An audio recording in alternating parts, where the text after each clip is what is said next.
Assalamualaikum warahmatullahi wabarakatuh. Perkenalkan, nama saya Aris Munandar dengan NIM 200902501031 dari kelas pendidikan akuntansi kelas B.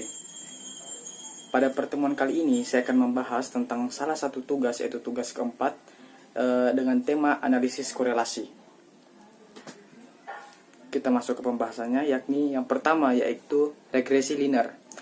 Regresi linear berganda merupakan sebuah metode statistik yang digunakan untuk mengetahui hubungan secara linear antara dua variabel atau lebih, yang disebut juga dengan variabel independen dan dependen.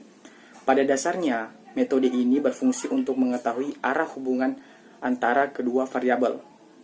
Regresi linear berganda adalah model regresi linear dengan melibatkan lebih dari satu variabel bebas atau prediktor. 4 variabel bebas X yang mempunyai Y antara lain. 1 variabel independen, 2 variabel dependen, ketiga variabel moderat, dan yang keempat yaitu variabel intervening. Kita masuk ke pembahasan yang kedua, yaitu tujuan atau manfaat dari analisis regresi linear berganda. Tujuan atau manfaat dari analisis regresi linear berganda adalah mengetahui seberapa besar pengaruh beberapa variabel bebas terhadap variabel tidak bebas, dan juga dapat meramalkan nilai variabel tidak bebas apabila seluruh variabel bebas sudah diketahui nilainya. Kita masuk ke pembahasan yang ketiga, yaitu koefisien parsial merupakan suatu korelasi yang menjelaskan korelasi antara satu variabel dengan variabel lainnya dianggap konstan. Sedangkan koefisien determinasi parsial atau disingkatnya R2, R pangkat 2, digunakan untuk mengetahui persentase pengaruh variabel bebas X1 dan X2 terhadap variabel tidak bebas Y. Kita masuk ke pembahasan yang keempat, yaitu arti koefisien regresi parsial. YI sama dengan BO ditambah B1 kali I dikali 1I ditambah B2 dikali 2I ditambah UI. Dengan penjelasan sebagai berikut, yaitu nilai B1 dapat diartikan sebagai pengaruh perubahan 1 unit X1 terhadap rata-rata Y apabila X2 dianggap konstan. Dan yang penjelasan yang kedua, yaitu nilai B2 dapat diartikan sebagai pengaruh perubahan 1 unit X2 terhadap rata-rata Y apabila X1 dianggap konstan. Kita masuk ke pembahasan yang kelima, yaitu pendugaan atau perkiraan interval. Yaitu pendugaan atau perkiraan interval adalah suatu dugaan terhadap parameter berdasarkan suatu interval.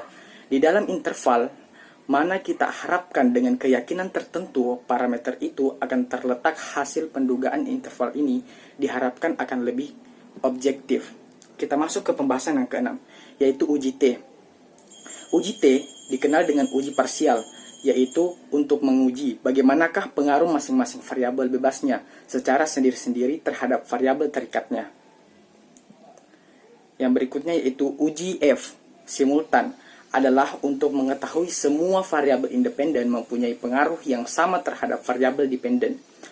Poin yang ketiga yaitu manfaat uji T adalah dapat menguji perbedaan rata-rata antara dua sampel. Dan manfaat uji F atau simultan untuk menguji secara bersama-sama ada atau tidaknya pengaruh variabel bebas. Kita masuk ke poin nomor 7. Analisis multivariabel merupakan metode statistik yang memungkinkan kita melakukan penelitian terhadap lebih dari dua variabel secara bersamaan. Dependent method adalah suatu metode analisis multivariabel di mana variabel atau kumpulan variabel yang diidentifikasi sebagai variabel dependen dapat diprediksi oleh variabel lain merupakan variabel independen. Interdependent method adalah analisis multivariabel yang melibatkan analisis secara serentak dari semua variabel dalam satu kumpulan tanpa membedakan antara variabel yang terikat ataupun variabel bebas. Kita masuk ke soal nomor 8, yaitu mempertanyakan tentang analisis dependent method dan independent method. Analisis yang termasuk dalam dependent method adalah ada 6, yaitu apa saja, Kak? Yaitu yang pertama, regresi. Yang kedua, regresi logistik. Yang ketiga yaitu analisis diskriminan. Yang keempat yaitu analisis conjoint. Yang kelima yaitu analisis kaunikal. Dan yang keenam atau yang terakhir yaitu MANOVA. Sistem ANOVA.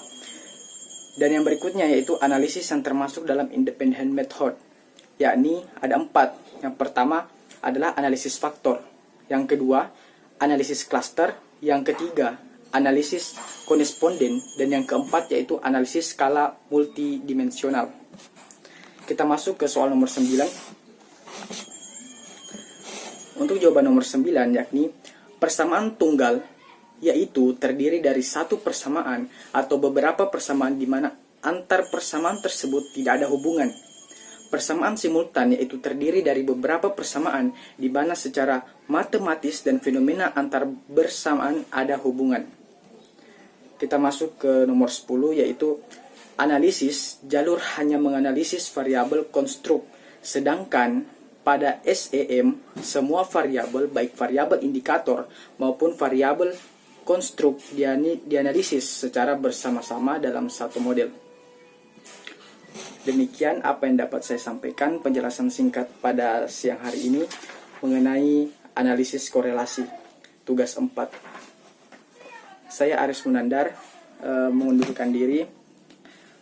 Demikian apa yang dapat saya sampaikan. Wassalamualaikum warahmatullahi wabarakatuh.